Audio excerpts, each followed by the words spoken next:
sự trưởng thành tình yêu giữa Hứa Khải và Đàm Tùng Vận đã mang nhiều kỷ niệm đẹp khiến ngành giải trí bất ngờ. Sự trưởng thành trong mối quan hệ giữa Hứa Khải và Đàm Tùng Vận đã trở thành một trong những câu chuyện khiến cộng đồng mạng và cả giới giải trí đặc biệt chú ý trong suốt thời gian dài vừa qua, không còn chỉ là những khoảnh khắc rung động nhẹ nhàng hay những ánh mắt vô tình chạm nhau trên sân khấu. Điều khiến người khác cảm nhận sâu sắc hơn cả chính là sự thay đổi rất tinh tế trong cách hai người đồng hành cùng nhau qua từng giai đoạn. Nhiều năm trước, khi Hứa Khải và Đàm Tùng Vận lần đầu xuất hiện chung trong các hoạt động giải trí, khán giả thường chỉ nhìn thấy sự ngại ngùng rất đáng yêu giữa hai người. Khi đứng cạnh nhau, Đàm Tùng Vận thường bật cười vì ngại, còn Hứa Khải thì luôn mang vẻ điềm tĩnh nhưng ánh mắt lại khó giấu được sự chú ý dành cho cô. Khi ấy, cộng đồng mạng thích thú với những khoảnh khắc rất nhỏ. Một lần vô thức quay sang nhìn nhau trong lúc ghi hình, một nụ cười xuất hiện khi đối phương nói chuyện, một ánh mắt dõi theo rất nhanh giữa đám đông. Tất cả những điều ấy giống như những rung động đầu tiên của tuổi trẻ, nhẹ nhàng nhưng đủ khiến người khác nhớ mãi. Nhưng theo thời gian,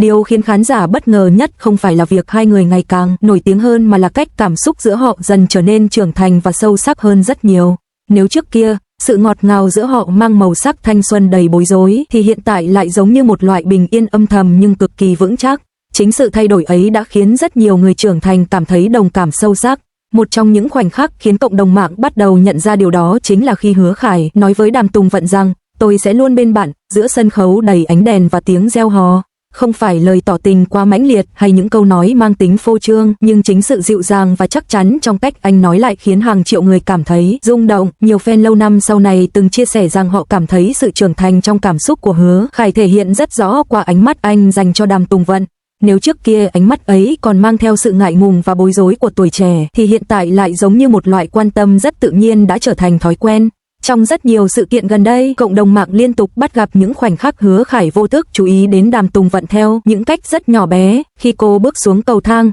anh luôn đi chậm phía sau như để bảo vệ cô giữa đám đông. Khi cô lúng túng vì quên lời trong một buổi giao lưu, anh luôn là người đầu tiên giúp cô lấy lại bình tĩnh bằng một nụ cười nhẹ. Điều đặc biệt là tất cả những hành động ấy đều diễn ra rất tự nhiên, như thể anh không hề nhận ra mình đang làm điều đó, và chính sự vô thức ấy lại khiến người khác cảm thấy cảm xúc giữa họ chân thật hơn rất nhiều. Trong khi đó, Đàm Tùng Vận cũng thay đổi theo cách rất dịu dàng. Nếu trước kia cô thường cúi đầu cười ngại mỗi khi đứng cạnh Hứa Khải, thì hiện tại cô lại mang đến cảm giác bình yên và thoải mái hơn rất nhiều khi ở bên anh. Có những lúc cô vô thức quay sang tìm anh giữa đám đông, như thể sự hiện diện của anh đã trở thành điều quen thuộc trong cuộc sống của cô. Một buổi ghi hình hậu trường từng khiến cộng đồng mạng xúc động mạnh khi đoạn video ghi lại khoảnh khắc Đàm Tùng Vận ngồi lặng im vài phút vì quá mệt sau lịch trình dài. Giữa không gian ồn ào của trường quay, Hứa Khải không nói gì quá nhiều. Anh chỉ lặng lẽ đưa chai nước cho cô rồi ngồi cạnh với vẻ rất bình tĩnh. Khoảnh khắc ấy không hề có lời thoại lãng mạn nào nhưng lại khiến rất nhiều người cảm thấy trái tim mình rung động. Có fan từng viết rằng tình cảm trưởng thành đôi khi không nằm ở những điều quá lớn lao mà nằm ở việc có một người luôn âm thầm chú ý đến cảm xúc của mình trong những khoảnh khắc nhỏ nhất.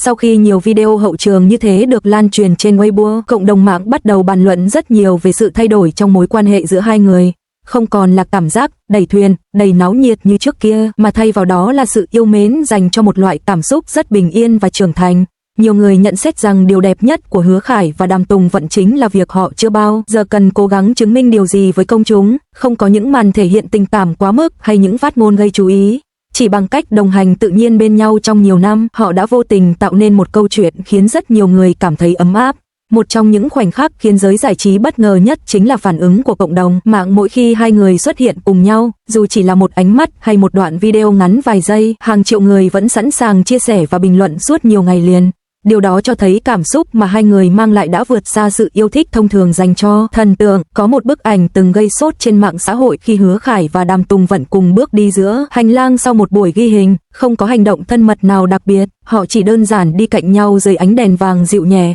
Nhưng điều khiến hàng triệu người rung động chính là cảm giác cực kỳ bình yên trong khung hình ấy. Đàm Tùng Vận vừa đi vừa cười nhẹ vì nghe thấy fan gọi tên mình, còn Hứa Khải thì bước chậm lại để đi cùng cô. Khoảnh khắc ấy đơn giản đến mức giống như một phần rất đời thường của cuộc sống. Và có lẽ chính vì quá đời thường nên nó mới khiến người khác cảm thấy đẹp đến vậy. Nhiều fan trưởng thành sau này từng chia sẻ rằng họ thích nhìn thấy Hứa Khải và Đàm Tùng Vận ở hiện tại hơn bất kỳ thời điểm nào trước đó, bởi giữa những áp lực và sự thay đổi của ngành giải trí, hai người vẫn giữ được sự dịu dàng rất hiếm gặp dành cho nhau. Có người nói rằng họ giống như hai người đã cùng nhau đi qua một quãng đường rất dài. không còn những rung động quá vội vàng của tuổi trẻ mà thay vào đó là sự đồng hành âm thầm nhưng đủ khiến người khác cảm thấy yên tâm, và có lẽ chính vì vậy mà sự trưởng thành trong tình cảm giữa Hứa Khải và Đàm Tùng Vận lại có thể mang đến nhiều kỷ niệm đẹp đến thế cho cộng đồng mạng và cả ngành giải trí, không chỉ bởi họ nổi tiếng hay đẹp đôi, mà bởi giữa một thế giới quá nhiều ồn ào và thay đổi, hai người đã vô tình mang đến cho khán giả cảm giác rất dịu dàng về một loại tình cảm trưởng thành,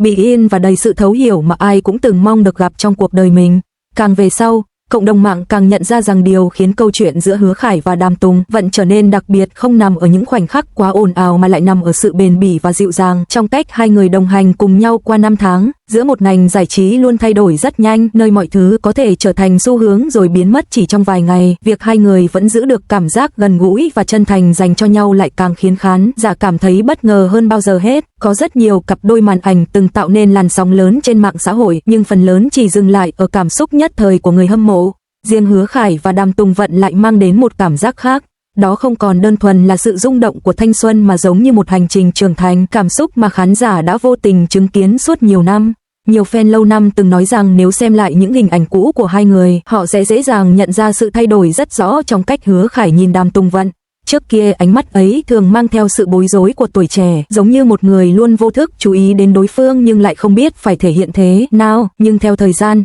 ánh mắt ấy dần trở nên bình tĩnh và dịu dàng hơn, giống như sự quan tâm đã trở thành một phần rất tự nhiên trong cuộc sống của anh. Trong nhiều buổi ghi hình gần đây, cộng đồng mạng thường xuyên bắt gặp những khoảnh khắc Hứa Khải âm thầm quan tâm đến Đàm Tùng Vận mà chính anh cũng không nhận ra. Khi cô đứng hơi xa đám đông, anh sẽ vô thức bước chậm lại để đi cùng. Khi cô bật cười vì ngại trước tiếng reo hò của fan, anh thường cúi đầu cười nhẹ như thể đã quá quen với phản ứng đáng yêu ấy. Có một đoạn video hậu trường từng khiến hàng triệu người xúc động mạnh. Hôm ấy lịch trình ghi hình kéo dài đến rất muộn, Đàm Tùng Vận ngồi nghỉ ở một góc nhỏ với vẻ mặt khá mệt mỏi. Không có máy quay chính hướng vào họ lúc ấy, cũng không có ánh đèn sân khấu hay âm nhạc lãng mạn. Nhưng chính trong khoảnh khắc rất đời thường ấy, Hứa Khải lại lặng lẽ ngồi cạnh cô rồi đưa cho cô một cốc nước nóng. Đàm Tùng Vận khi ấy ngẩng đầu nhìn anh rồi mỉm cười rất nhẹ. Không ai nói gì quá nhiều nhưng cộng đồng mạng lại cảm thấy khoảnh khắc ấy đẹp hơn bất kỳ cảnh phim tình cảm nào, bởi đôi khi tình cảm trưởng thành không nằm ở những điều quá lớn lao mà nằm ở việc luôn để ý đến cảm xúc của người kia trong những lúc bình thường nhất.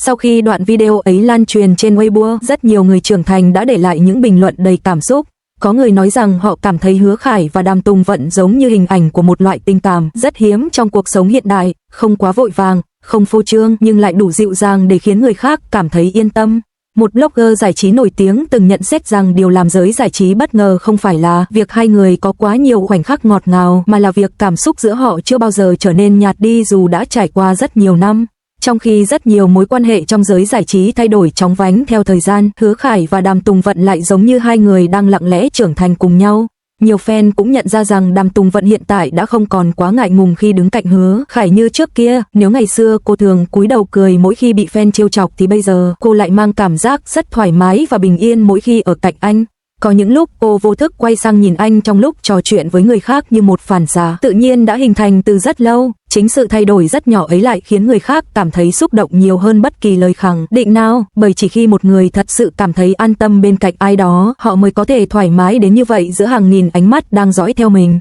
Một khoảnh khắc khác từng làm cộng đồng mạng rung động là khi cả hai cùng tham gia một sự kiện lớn với rất đông nghệ sĩ nổi tiếng. Giữa sân khấu đông người và tiếng ồn ào khắp nơi, Hứa Khải vẫn vô thức quay lại phía sau nhiều lần để xem Đàm Tùng Vận có đang theo kịp đoàn người hay không. Hành động ấy diễn ra cực kỳ tự nhiên nhưng lại khiến rất nhiều người cảm thấy trái tim mình mềm lại. Có fan từng viết rằng điều đẹp nhất ở Hứa Khải và Đàm Tùng Vận là họ khiến người khác tin rằng tình cảm trưởng thành thật sự tồn tại, không cần lúc nào cũng xuất hiện cùng nhau hay thể hiện những điều quá lãng mạn trước công chúng. Chỉ cần những ánh mắt âm thầm quan tâm nhau thôi cũng đã đủ khiến người khác rung động. Theo thời gian, cộng đồng mạng dần không còn quá tập trung vào việc đẩy thuyền như trước nữa. Thay vào đó, nhiều người bắt đầu yêu quý câu chuyện giữa hai người theo một cách trưởng thành hơn. Họ không còn cố tìm kiếm câu trả lời rằng hai người có thật sự yêu nhau hay không, mà chỉ đơn giản cảm thấy hạnh phúc khi nhìn thấy họ xuất hiện cạnh nhau với nụ cười bình yên như thế. Có lẽ điều khiến ngành giải trí bất ngờ nhất chính là việc giữa vô số tin tức ồn ào và những xu hướng thay đổi liên tục, Hứa Khải và Đàm Tùng Vận vẫn có thể khiến hàng triệu người rung động chỉ bằng những khoảnh khắc rất nhỏ, một ánh mắt lặng lẽ giữa đám đông, một bước chân chậm lại để đợi người kia, một nụ cười nhẹ khi đối phương xuất hiện, tất cả những điều giản dị ấy hợp lại tạo thành một loại cảm xúc rất đặc biệt mà không phải ai cũng có thể mang lại cho công chúng. Có người từng nói rằng thanh xuân đẹp nhất không phải là khi chúng ta yêu cuồng nhiệt nhất mà là khi gặp được một người khiến mình cảm thấy bình yên nhất.